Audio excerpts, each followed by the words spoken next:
Naujoji žemės ūkio politika skatina ieškoti kitų galimybių ir prisitaikyti prie laukiančių iššūkių, tokių kaip klimato kaita, aplinkosauga, inovacijos. Viena iš priemonių juos kontroliuoti – informacijos valdymo sistema.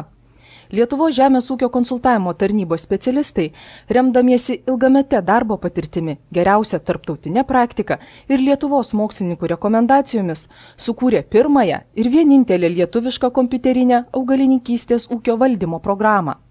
Ši programa yra skirta planuoti ir valdyti ūkio darbus, vertinti ūkio situaciją realiu laiku, atlikti palyginamąją analizę anksčiau atliktų procesų, taip pat taupyti tiek laiko, tiek ūkio veiklos sąnaudas. Visa surinkta informacija apie ūkį yra kaupiama, kasmet papildoma naujais duomenimis ir saugoma duomenų serveryje.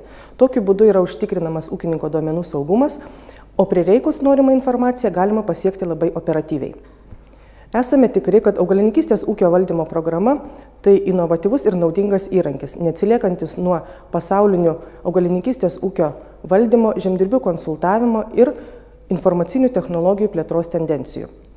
Programa padės žemdirbiui priimti tinkamiausią ūkio veiklai ir ūkio plėtrai naudingą sprendimą.